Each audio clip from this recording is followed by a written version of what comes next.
Good morning. Just doing something a little bit different today.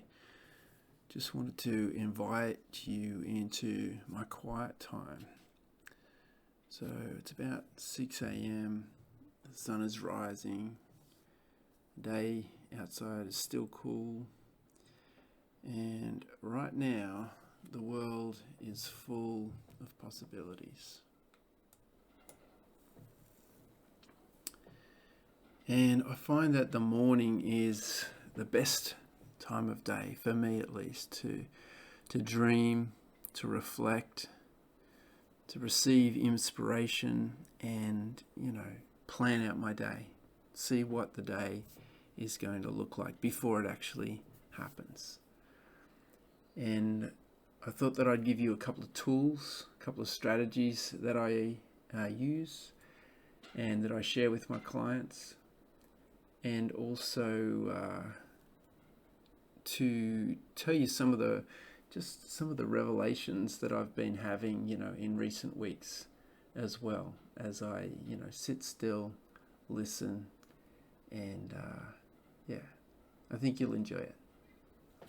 Welcome to the Gifts from the Edge podcast, where you are about to meet parents and professionals, educators and entrepreneurs who have taken the path less traveled, and by doing that, have made all the difference. Now it's time to step out of the ordinary. Here's your host, Andrew Lord. Hey there, and welcome back to Gifts from the Edge. We're doing something a little bit different today in my quiet place where I dream, receive inspiration, plan out my day. I've got a whole bunch of different things in front of me. I've got my purple folder, manila folder, that has the notes from the Master the Code course that I'm doing. I've got my clipboard, which has got my Laminated Life Vision plan on it. I'll get to that one in a minute. And I've also got my diary, planning out my next action steps as well. I've got my phone, but my phone is deliberately placed a good distance away. There's a mantra that Marie Porterfield shares that you need to create before you consume. So I don't want to, get drawn into the very easy trap of, wanting to know something and then quickly going and searching for that on my phone. It's also tempting to listen to. There's so many good things that you can do to be inspired, and so there's audiobooks, there's podcasts like this one. There's so many great things that you can do to get inspired, and so it would make sense to be plugged in at this time of the morning, to get inspiration and whatever. But if you're doing that right now, if you're doing that, listening to this podcast, I would encourage you to do it this once, to get this information and learn the strategies that I'm about to teach you. But after that, block out the day, carve out the day, this part of the day, the early morning hours, where it's just you and spirit, just you and nature, just you and your thoughts, and where you can get connected with those, get them down on paper, start to dream alongside God, and see what happens. All right, I'm going to give you a couple of tools, a couple of frameworks. I've been reading different things. I've been going through a different course, but I also want to share some materials that I've developed over many, many years and share with all my paying clients as well. Got great results there, and I just thought today's the day. Today I want to share that with you guys, with my friends who have been faithful in listening to this podcast. I really do appreciate you guys. I love you guys. I love the fact that I can use this platform, use this channel to be able to reach lots of different people at once. And yeah, I get it. It's a fairly one-sided conversation unless you engage with me on social media or leave a comment. I'd love for you to do that, by the way. If you're listening to this, I'd love for you to put your biggest takeaway if you're taking notes while you're listening to this podcast, maybe jot that down right now.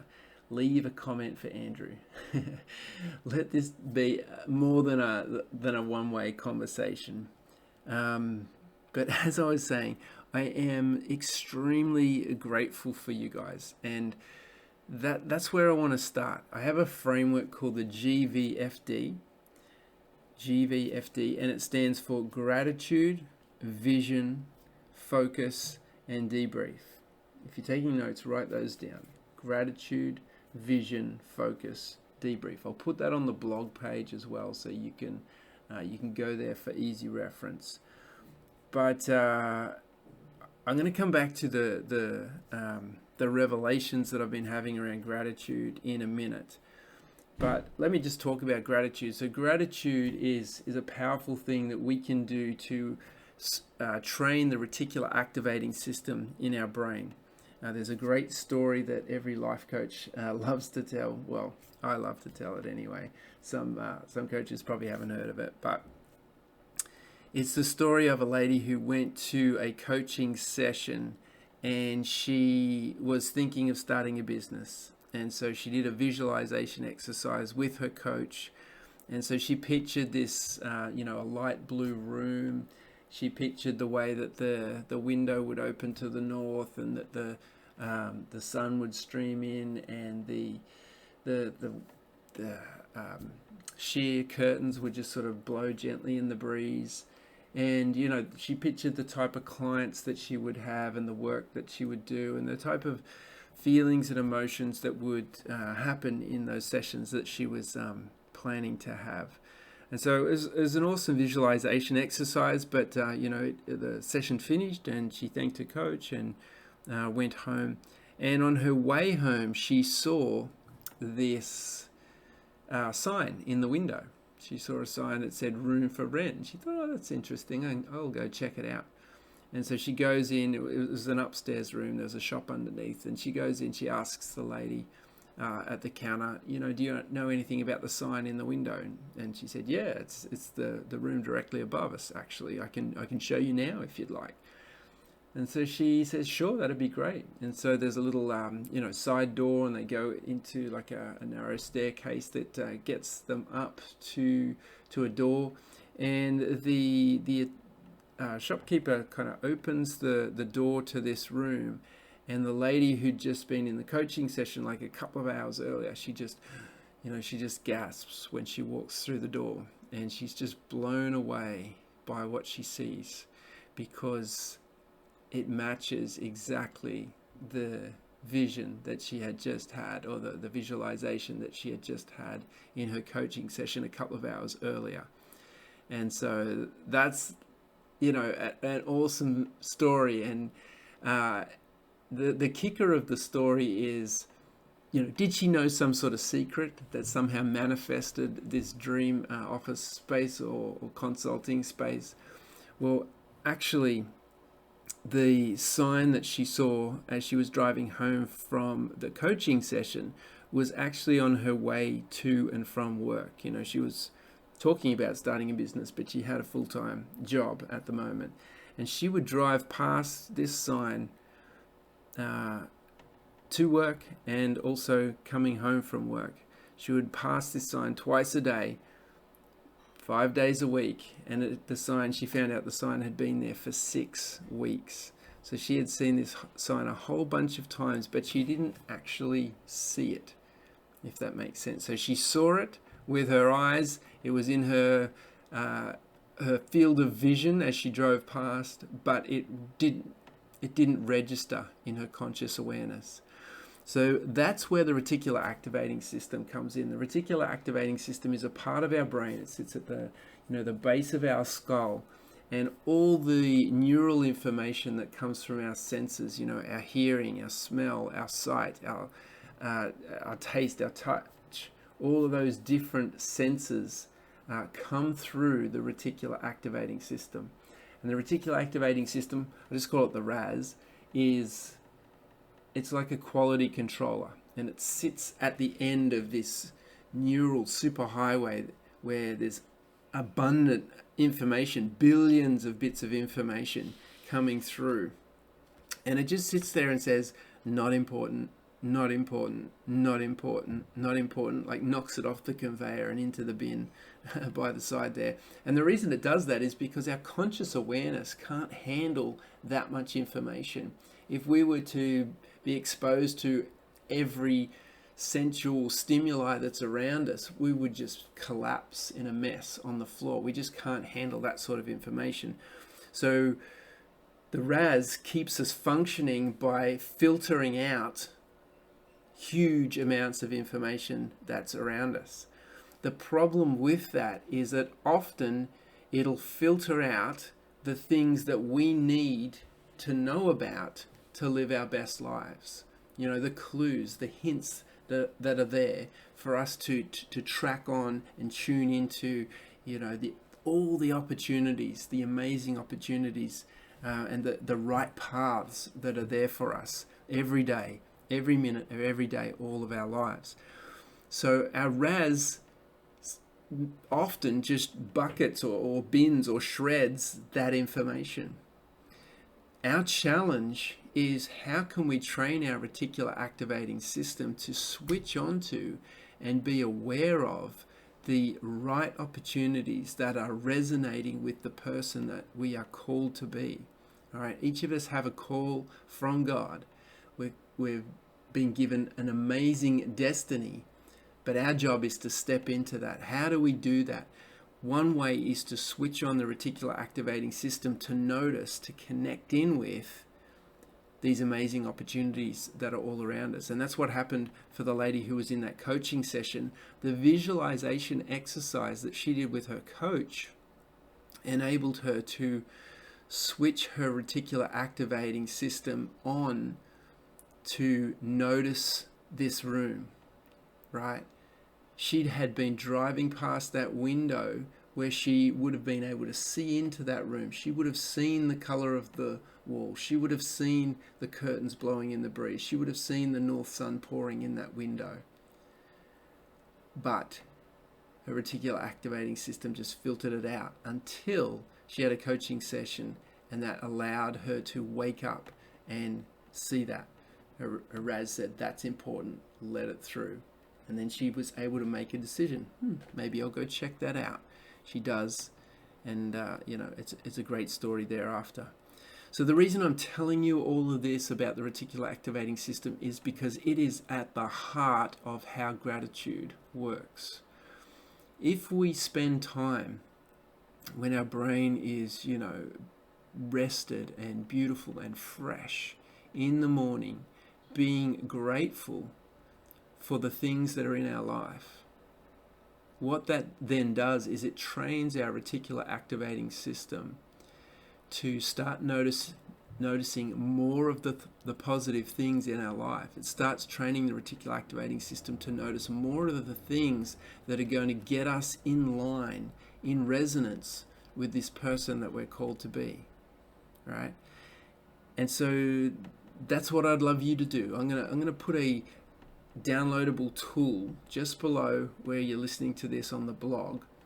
If you're on Spotify, you'll need to come back to the blog page. It's andrewlord.com.au/podcast. You'll be able to download the GVFD framework. Okay, so if you're taking notes, I think it's awesome to take notes because I think it embeds it in your mind as you're listening to it.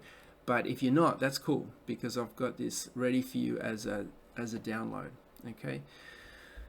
All right, that's the G, and I'm going to come back to another aspect of that in a minute.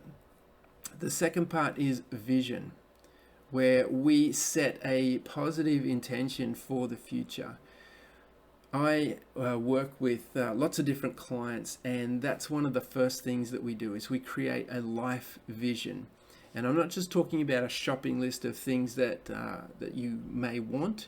I'm talking about a vision that it's actually a story that's written as though it's happened. All right, you can see it in the future, and when you read it, like I've got mine on a clipboard, I've got my sheets laminated because I used to have them on paper, but they get wrecked all the time if they're just on paper, because I shove this thing in my bag and take it everywhere I go. But yeah, so mine's laminated. I've got a whole bunch of other things on there as well, like my values and lots of other things that I want to tune in with. But the vision is about a page, and it talks about, what it's like to walk with God, what it's like to have a family that's grown into bold, confident young adults, what it's like to have an amazing, intimate connection with Sophia, the person that I'm spending my life with, what it's like to have created a rewarding, love-motivated business that gives me that life of joy, freedom, and fun that I've dreamed about.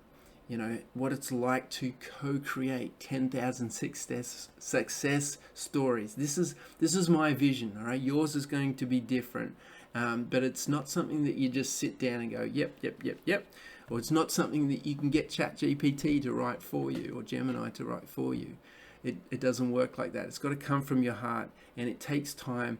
And I think, being in a still place like this in the morning is the perfect time to be sort of bringing that sort of content out of yourself. It feels almost sacrilegious to call that content because it's so sacred, these things that we bring out. But they're special.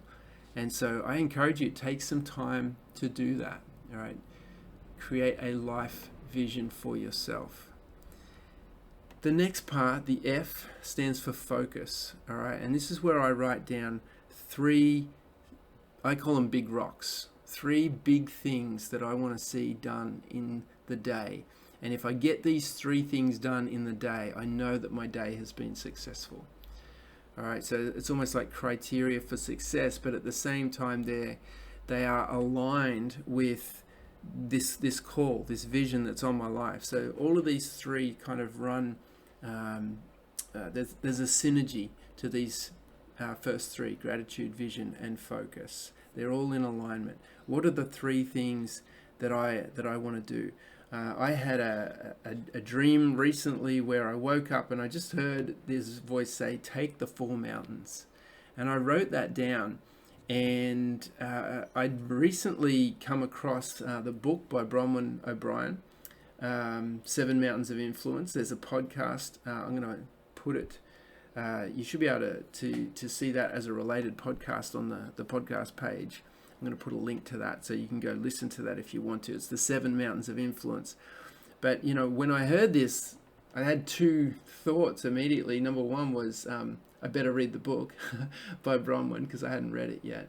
And the other thought was, well, there's 7 mountains. What's this 4 about? What does take the 4 mountains mean? And so, in this morning time, in this quiet time, in this stillness, as I thought about this idea of taking 4 mountains and pondered on it, I came to a bit of clarity around family, business, and education. They're 3 that I have really strong clarity about. Family is so important to me. My kids, my wife, it's what I live for. When I think about my legacy, when I think about being at the end of my days, family is where I have hoped to have been most successful. And I want stories to be told about me and some of the legacy things that some of my dreams that I've created, possibly for generations to come. That's a really cool idea for me. Also business, the MX Life Academy. By the time you're listening to this, you probably haven't heard of the MX Life Academy, but you will. It's coming soon. It's a very cool thing. If you haven't subscribed, there's a box below. Please subscribe for updates, because when I release this MX Life Academy, I'm going to release it for $1. I'm going to release it for a ridiculously low price, and you'll be able to get on board with the first 6 months or whatever I decide of that for $1. That's what I'm working on now. There's so many different aspects of business that I'm working on, and my mission is to co-create 10,000 success stories. And if you're listening to this and then you take action and then you give me some feedback and tell me that something that I've done has helped you, that's a success story. I chalk that up as one of my success stories. One of the things that I'm still in the process of doing is figuring out the best way to record those success stories, because 10,000 is a lot of success stories. All right, I've got a whole bunch. Like I've got 600 success stories just from Adventure Quest alone, for example. I've got clients that I've worked with. I've got the Passion to Profit course and the Maximize mentoring crews that have been through. All of these success stories that I want to start collating towards my vision, because if you're going to have a vision like that, you've got to be able to measure it. So that's a business thing that I'm working on. Education is Education Revolutions. I have a business which is soon to become an incorporated Education Revolutions Australia, where our aim is to change the nature of education in this country, change the game what goes on for students, whether they're in school or homeschool. We just want to shake things up and let school teachers know, let politicians know, let people who are in authority like NESA and groups like that know that you don't have to continue with this status quo that it was designed 120, 130 years ago, that turns kids into cogs in an industrial machine. All right, it doesn't work anymore. It's completely broken, and it shouldn't be continuing. So that's what Education Revolutions is all about. The fourth mountain is I don't have a lot of clarity on that. Like I've got spirit, I've got media, I've got celebration. It's kind of like it's a mix of all of those. So that one doesn't make a lot of sense to me just yet, but that's what these times are for. It's times of meditation, times of reflection, times of just thinking and journaling and figuring it out. All right, unless you do that, unless you put the minutes and hours into doing that, without getting other people to tell you what it is, give you the answers, then you're not going to find it. So it's so important. All right, so when I do my 3 big rocks, they're usually the circles that I draw on my page. Am I doing something that's going to move the needle for family? Am I doing something that's going to move the needle in my business? And am I doing something that's going to move the needle for education? They're my rocks. That's my 3 big circles. I encourage you to come up with your own, 3 or 4 big circles that you say, all right, I need to do something today on this, something today on this, something today on this, something today on this. I've been doing the Master the Code challenge, the 7-day challenge with Benji Alexander from New Zealand. I found it really helpful. They have another framework which I think is really similar to the Focus framework. They call it their 5-5-5 strategy, and it means take 5 minutes to write out 5 things that you're going to do, actions that you're going to take towards your dream, and do that 5 days a week. Rest on the weekend. Don't do it on the weekend. 5, 5, 5. So I think that's a really cool strategy as well. Sometimes I feel like 5 is, a lot. I think it depends on the level that you're going at. If you're just focusing on one dream and you have a list of 5 things that you want to do that day, focused on hitting that one dream, I think that's great. But the majority of us, you have a dream, but it's like we're in transition. We're moving out of one life and into the dream life. So we haven't actually created that yet. So that our day is often filled up with a whole bunch of other stuff that, it's kind of like we've just got to do it in order to get through that day so that we can continue to move forward. So as I'm saying that, I realize it is a risk that we can kind of get stuck doing the mundane, the ordinary, and we just stay there, and we don't actually do any, or we do a lot less of the focus points, the things that are going to move us into the dream. So that's something to be mindful of. But I think if you're hitting 3 every day, I think that's awesome. I think that's going to move the needle for you. All right, and the last part is D for debrief. D for debrief. And this part doesn't happen in the morning. This part happens at the end of the day. You can do it at the end of your work day. You can do it in the evening, if you just want to have a bit of chill time before you retire for the night. I often like doing it before I go to bed, because I like my brain to kind of get busy during the night and start processing and doing work for me during the night. The brain is an incredible piece of equipment. I don't know what to call it, organ, piece of machinery, whatever you want to call it. It's a miracle, however you want to look at it. There's a lot of talk about artificial intelligence and what it can do right now, but I tell you what, nothing compares to the human brain. I think we've only just scratched the surface in terms of its capabilities. So so debrief, just writing down, reflecting on your focal points. What did you get done? Celebrate that, be happy about that, enjoy that, be grateful for that, internalize that gratitude.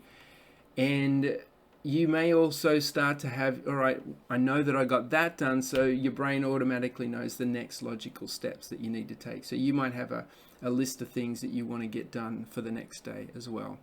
I find that debrief is a great time for a brain dump, all right, just getting all of those different things out of your head that are just swimming around your head, and you just know that they might nag at you if you don't get them out onto a page. I think just cleansing your mind by putting them all onto a piece of paper that that you can look at when you wake up the next morning is a really cool thing to do.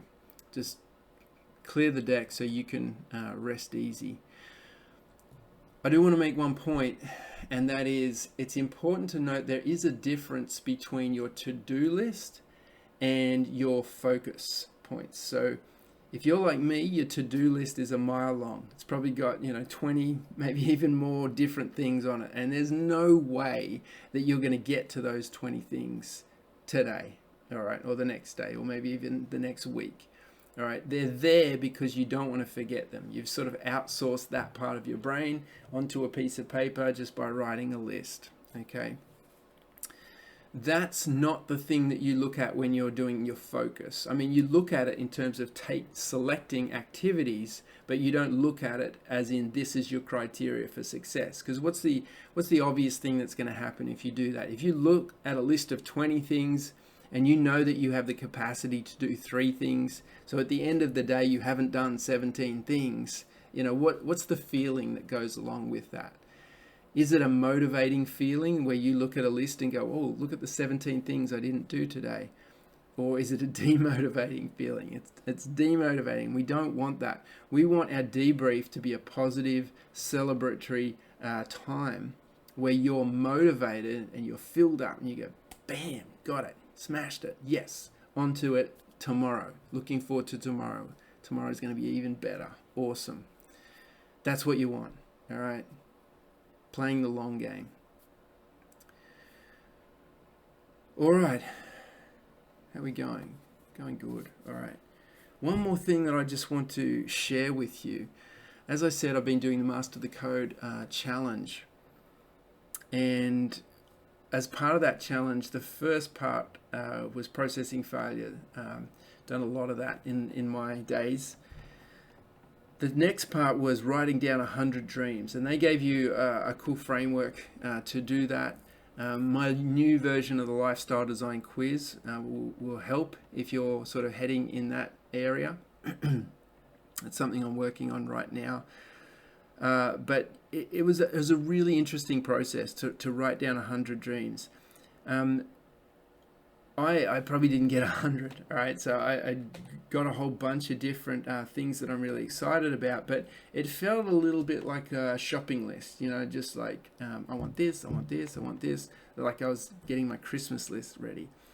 What I did with it, and I thought that was a great place to start, but then what I did with that is I started to write a story around a particular area. So Benji has a whole bunch of different areas. They all start with F: finance, fun, fitness, family, future. I can't remember them all, but there's a whole bunch of them. And I just picked one. I picked finance, and I started to write the story of what it's going to look and feel like when finances are in that space that I want it to be. All right. And this didn't feel like I was asking for a Christmas list. This felt like that I was actually tapping into a reality in the future. At the same time, I've been listening to a book by Joe Dispenza, and he talks about the quantum realm, which is a subatomic realm, and he really emphasizes that reality is much more like energy than it is matter. I think he talks about at the subatomic level how the matter in an atom is 0.00001% matter and 99.9999% energy or space or nothing at all. It's just possibility. And he also talks about how at the subatomic level, the act of observing or the act of intention has been scientifically proven to make significant shifts, and scientists have recorded measurable results when positive intention and positive emotion are combined. So positive intention on its own doesn't move the needle much. Positive emotion on its own doesn't move the needle much. But combining those two, scientists have shown that there is significant shifts. And so that's been going around my head. I've been doing my gratitudes. I've also been doing the 100 dreams. And in this quiet time, in this time in the morning where I'm creating, not consuming, I'm creating, I'm walking with God. I'm listening to Spirit and pondering the nature of life, the nature of reality. I'm aware that God exists outside of space and time. So as we do our gratitude practice, we might be grateful to our spouse, or we might be grateful for a sunset, or we might be grateful for a meal that we've just had or that we had the night before or whatever. But that sense of gratitude is directed towards God, right? So God exists outside of space and time, all right? But we don't, we exist in this quantifiable realm, right? So we exist in a space where when we think of being grateful, we think of being grateful for things in the present, and we think of being grateful for things in the past, but we don't necessarily think of being grateful for things in the future. And why is that? Well, we say to ourselves, well, it hasn't happened yet. And so the question we've got to ask ourselves, well, has it? If we're connecting with God, with a perspective that exists beyond space and time. If you've ever listened to any of my work on the perceptual positions, there's P1, P2, P3, P4, and P5. The creator or the narrator perspective is P5, exists in a space that is beyond space and time, a place that is beyond space and time. And so the future, with all its possibilities, is just as real as the past or the present. And we're very comfortable, I think, especially when we've practiced it for a while, being grateful for things in the present and being grateful for things in the past. We're not as comfortable being grateful for things in the future. And of course, the reason for that is we're conditioned to think in a linear perspective. This happens, then this happens, then this happens. And if it hasn't happened yet, well, we don't be grateful because we be grateful after it's happened. All right. So as I start dreaming with God, as I'm writing this story, it was around finances, but I'm going to do other ones as well. And my vision is like this as well. As I read it, I actually read it out loud. I can feel the gratitude in me rise. I can feel that I am actually grateful for something that hasn't happened yet, but I actually believe it. My faith begins to rise, and I actually believe, this is real. This is actually going to happen. I believe this. I begin to move from a place of just hope and into actual belief. And Joe Dispenza talks about, the way that we